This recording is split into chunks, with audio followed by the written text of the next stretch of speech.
Hi, it's David Ostriker here in the middle of June, approaching the solstice of the 21st. We're now at the 14th. Next week will be the solstice, right? And we're at Parsha Beha'alotcha. This Parsha is so filled with material that it's very hard to choose what to discuss. Some say this is the Parsha that makes the 5 books of Moses the 7 books, because we have the upside down nuns. Literally, they look like a set of parentheses in the middle of the Parsha. In the section that we say, 2 sentences, that Moshe would speak to the Aaron when it was time for the Jews to move on, when the cloud lifted over the camp. And he would say, "Rise and move forward, and you will destroy our enemies and fill them with fear. And when we come to the right place, you would return and sit." As if the Aaron was moving on its own. We know that it was carried, but it seems that it had its own kind of propulsion as well. There's that. There's the ordination of the Levim, the shaving of their bodies. Curious, right? Dousing them with holy water. And then waving all of the Levim the way you would wave an offering.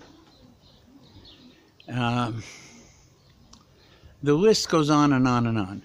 I want to deal with one important point, one of the many important points, right? Towards the end of the Parsha, the people complain. Complaining is not new for the Jewish people. It seems to be a trait, especially in the Midbar. They complained when the Egyptians were about to be upon them, "Are there no graves in Egypt that you brought us here?" They complained when they didn't feel they had enough water. Moshe had to, in that case, actually hit the rock, which was the right thing to do. Creates water, right? They complained when the water was bitter, right? And this is not going to end now. But this is a very interesting complaint. They complain they have no meat. What do they have? They have manna that falls from heaven. What did the manna taste like? Well, it seemed that it tasted like virtually anything you want it to taste like, with only a few exceptions. And those exceptions were things that could make a a nursing mother's milk not pleasant for a baby. They included things like onions and garlic and leeks, things like that. Now, the community comes to Moshe Rabbeinu and says, "We're tired of manna. We have only manna to eat, right? We want meat. Give us meat, right? In Egypt, we had onions and garlic and leeks and melons and cucumbers. We want meat." Moshe is beside himself, and he complains to God, "I can't bear it anymore. It's too much of a burden for me to carry." God loves Moshe very much, and he says to him, he says, "Gather 70 people, 70 elders, people you can trust." And this really is the beginning of the concept of the Sanhedrin, of the Supreme Court of Israel. Those that would make judgments on God's law, God's will. And he prepares the people. God says, "I will share prophecy with them." There's the story of Eldad and Medad in the prophesying in the camp. I don't want to get into that story this year. Maybe when we come around to it next year, we'll talk about it a little bit more. But let's go back to the story about the complaints. What was the issue?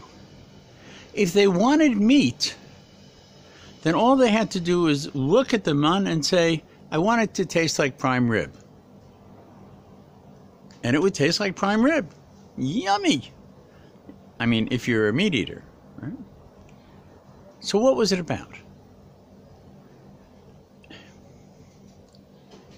We're told, our Chazal, our sages tell us, that only people who had eaten mun for a period of time were the right people to receive Torah. What was special about mun? Mun, manna from heaven, mun, was a perfect food. There was no waste product from it. You were perfectly satisfied by it. It tasted exactly what you wanted, and it completely fulfilled your desire. And that was the complaint. We don't have any desire. Desire is a normal thing for a person. Desire is something that often drives a person forward for positive change. Of course, uncontrolled desire usually leads to disaster. But some desire is not a bad thing.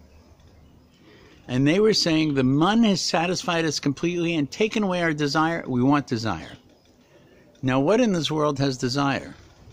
Well, you could argue corn has desire. It wants water. It wants sunlight. But does it really?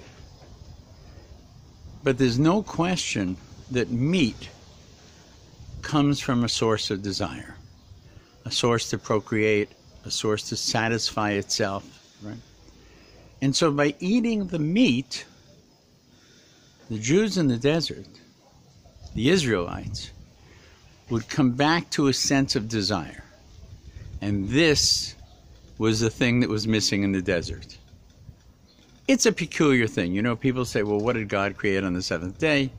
He created rest, right? What was missing in the desert? Hunger. Well, not really. They were satisfied. What was missing in the desert was a desire. And so this was what they were begging for when they asked for meat. They got it, and they got a lot more than they wanted, as you'll read in the Parsha. So I think the lesson in this is to understand that the desires that we have can be for a good purpose, if they're focused in a good purpose. The desire to do good, the desire to help those who need, the desire for peace, the desire for tranquility. But sometimes the desire to earn your living with your hands is a very positive desire, and it can ennoble a person.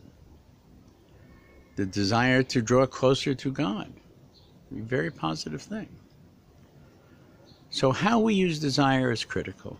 Give this some thought as you read the story of this Parsha. Much of it is really about desire, not just the final story about meat. David Ostriker, wishing you a Shabbat Shalom. Be well. Looking forward to seeing you all soon.